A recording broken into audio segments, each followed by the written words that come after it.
Hello friends, welcome to iExamBee। मैं हूं अरुणिमा और जैसा कि हम सभी को पता है कल आरबीआई ग्रेड बी के फाइनल रिजल्ट्स आ गए हैं। सो सभी सेलेक्टेड कैंडिडेट्स को congratulations, all the very best for your future. लेकिन आज का वीडियो उनके लिए है जो मंजिल के बहुत पास पहुंचकर उसको नहीं पा पाए, मतलब कि जिनका सिलेक्शन नहीं हुआ। सो उन सारे स्टूडेंट्स के लिए मैं ये बताना चाहूँगी, आप देख पा रहे हैं एक कोट यहाँ पे, failure is not the opposite of success but it's part of success. जितने भी आप सक्सेसफुल लोगों को देखते हैं उन सब के सक्सेस के पीछे की जो कहानी है उसमें फेलियर्स हैं और ये एक पड़ाव है। आपको ये समझना है कि जिस मंजिल को आप पाना चाहते हैं उसका ये जो फेलियर है ये एक पड़ाव है। सो शुरुआत करना चाहूँगी मैं एक स्टोरी से। स्टोरी भी नहीं, ये एक सच्ची घटना है, लेकिन मुझे लगता है कहीं ना कहीं इससे आप काफ़ी कुछ रिलेट कर पाएंगे। कहानी है एक लड़के की। He was doing his MBBS and he was in his final year. He was doing his internship and at that time he got married. शादी के बाद by the time he finished his internship his wife got a job in bank. Okay, then the boy wanted to prepare for civil services. So the couple दोनों ने मिलके ये decide किया कि now one of the members is now earning, दोनों में से एक जो है वो अब अर्न कर रहा है तो दूसरा can afford to prepare for civil services. And तब शुरू हुई उस लड़के की सिविल सर्विसेज की तैयारी की journey. So first attempt it was like pre clear हुआ, लेकिन मेन क्लियर नहीं हुआ और बहुत ज़्यादा सीरियस अटेम्प्ट नहीं था। लेकिन जब मेन के मार्क्स आए तो जो सिलेक्शन का जो कट ऑफ था उससे बहुत कम का फासला था। सो दोनों को ऐसा लगा कि अगर अच्छे से तैयारी की जाए तो it is achievable. Next year फिर तब से तैयारी शुरू हुई। नेक्स्ट ईयर फिर प्री हुआ, प्री क्लियर हुआ, मेंस का एग्ज़ाम हुआ, मेन क्लियर हुआ और इंटरव्यू हुआ। इंटरव्यू के बाद इन्होंने ये गलती की, इन दोनों ने, कि इनके मन में एक बार भी ये ख्याल नहीं आया कि अब जब रिजल्ट आएगा तो उसमें हो सकता है फाइनल सिलेक्शन हो सकता है नहीं भी हो। वो बस एक ही ट्रैक पे चलते चले गए कि हो ही जाएगा और द बॉय पढ़ाई लिखाई सब छोड़ करके they were just waiting for the final result और ये सोच रहे थे कि सिलेक्शन तो होना ही है।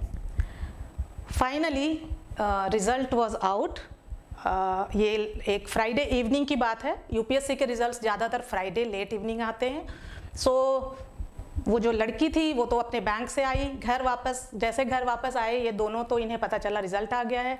अब उस ज़माने में, ये लगभग 20 साल पुरानी बात है, उस ज़माने में इंटरनेट तो हुआ नहीं करता था। सो भागे भागे इंटरनेट कैफ़े गए और लगभग 1000 वैकेंसीज थी, लेकिन रोल नंबर कहीं भी नहीं था। 10 बार देखा गया रिजल्ट, 10 बार खंगाले इन दोनों ने अलग अलग कंप्यूटर पे, लेकिन कहीं नहीं था। लास्ट तक भी कहीं भी रोल नंबर नहीं था।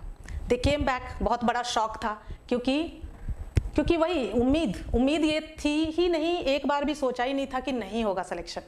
दे केम बैक। घर आकर के भी विश्वास नहीं हो रहा था। फिर से वो कैफ़े गए कि एक बार फिर चेक करते हैं, लेकिन जो रोल नंबर उस लिस्ट में नहीं था वो तो आ नहीं सकता था। अब समस्या ये थी कि ये फ्राइडे रात की लगभग अब रात के 9 बज चुके थे और 2 दिन बाद जो संडे था उसके बाद वाले संडे को नेक्स्ट ईयर का प्री था और जो तैयारी है वो तो लगभग इंटरव्यू के बाद से बिल्कुल बंद थी। सो इट वाज लाइक कि अभी अब कुछ बचा नहीं, क्योंकि पिछले साल तो नहीं हो, इस साल तो सिलेक्शन हुआ नहीं, अब अगले साल के लिए तो तैयारी नहीं, अगले साल तो शायद प्री भी क्लियर ना हो। सो जो इस कहानी का किरदार है, जो मेल किरदार है, उस लड़के ने अपने आप को बंद कर लिया अपने उस कमरे में। और उस कमरे की हालत ये थी कि पूरा उस समय के घर में या पुराने घरों में आप देखोगे ना, घर में मचान होता है, मतलब एक छज्जा सा बना होता है कमरे के अंदर और उस पर लोग सामान रखते हैं, अपना जो भी सामान रखना होता है। तो उस लड़के ने अपनी सारी किताबें उस छज्जे पे डाल दी थी कि अब तो पढ़ना नहीं है, अब तो मेरा सिलेक्शन होना ही है। सो वो बंद हो गया। The boy locked himself in his room. कमरा बंद हो गया। गर्ल वॉज वेरी टेंस्ड, मतलब बहुत ही मुश्किल घड़ी थी एक्चुअली उन दोनों के लिए। एंड रात भर तो ऐसे ही बीता मुश्किल में। Early morning, next day in the morning when he open the door, उस लड़की ने ये देखा उस कमरे में हर चीज़ करीने से सजी हुई है। each and everything was like, अभी now this room was converted into एक स्टडी रूम एक सिंसियर हार्ड वर्किंग स्टूडेंट का। एंड क्योंकि अब 9 दिन ही बचे थे, अब तैयारी शुरू हुई, फिर से शुरुआत हुई उस जर्नी पे चलने के लिए। प्री क्लियर हुआ, मेन क्लियर हुआ और फाइनल सिलेक्शन हुआ IAS 31st रैंक। सो अगर आप गेस कर पा रहे होंगे तो इस कहानी के किरदार में जो महिला किरदार है वो मैं हूँ और मैंने इसको जिया है। तो यहाँ पे मैं बताना चाहूँगी कि ये जो असफलता है इसको आप असफलता ना माने, ये एक पड़ाव है। इसके बाद का कई बार ऐसा होता होगा कि आप कहीं जा रहे हो और रास्ते में कुछ कच्ची सी सड़क आती है तो आप कहते हो कि यार ये कहाँ पहुँचाएगा हमें, लेकिन जो ड्राइवर है वो बोलता है नहीं सर आप देखो ना, थोड़ा सा 2 किलोमीटर के बाद हम हाईवे पे आएंगे। तो आपको ये समझना है कि इसके बाद हाईवे है। हरिवंश राय बच्चन की कविता एक याद आती है, उसकी 2 लाइनें कि मन का हो तो अच्छा, मन का ना हो तो और भी अच्छा। अब देखो इस वाली कहानी में ये कैसे लागू होता है कि जिस साल सिलेक्शन नहीं हुआ उस साल हो सकता है अलाइड सर्विसेज या लास्ट रैंक भी कहीं मिल जाता तो वो खुश हो जाते और कॉम्प्लेसेंट हो जाते।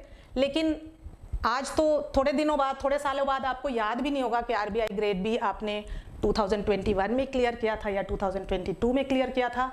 लेकिन जो अब इस असफलता से आप सीख करके जो अब आप पढ़ाई करोगे, जो मेहनत करोगे, वो आपके साथ ताउम्र रहेगा। So friends, I would request you कि आपको ये समझना है कि असफलता के गर्भ में ही सफलता छिपी हुई है। अब ये आपके ऊपर डिपेंड करता है कि आप कितना उसको नर्चर करते हो, कितनी अच्छी तरह से, कितना पॉजिटिवली आप फेस करते हो। So first step is face it. ठीक है, ये हो गया, मेरा रिजल्ट आया, अगर आ जाता तो अच्छा होता, लेकिन नहीं आया। Now what I need to do, face it, accept it. कहीं लगता है आपको रोना आ रहा है, थोड़ा रो भी लो, लेकिन एक्सेप्ट करो और फिर आप देखो कि कहाँ कहाँ क्या रह गया। अब जब आप कारण ढूंढोगे ना कि क्यों नहीं हुआ फाइनल सिलेक्शन, तो उन कारणों में कुछ ऐसे कारण होंगे जो एक्सटर्नल फैक्टर होंगे और कुछ ऐसा होगा जो इंटरनल फैक्टर होगा। जैसे कि आपको लग सकता है कि डिस्क्रिप्टिव पेपर ऐड हो गया, इस बार प्री का इतना टफ आ गया, टफ आया लेकिन कट ऑफ भी नीचे गया। तो जो एक्सटर्नल फैक्टर है उसको हटा दो, क्योंकि उसमें आप कुछ नहीं कर सकते हो। पेपर कैसा आएगा इस साल भी या डिफिकल्टी लेवल क्या होगा ये आपको नहीं मालूम है। तो उन रीजंस को तलाशें जिसमें आप कुछ कर सकते हैं, जिसमें आप अपना योगदान कर सकते हैं, और ज़रूर आपको मिलेगा, क्योंकि इतने सारे लोग सेलेक्ट हुए हैं तो उन्होंने कुछ ना कुछ तो ऐसा किया होगा जो उनमें से कुछ चीज़ें आपके एंड पे रह गई हैं, कुछ चूक गया है। उसको ढूंढें, तलाशें और उस पर काम करना शुरू करें।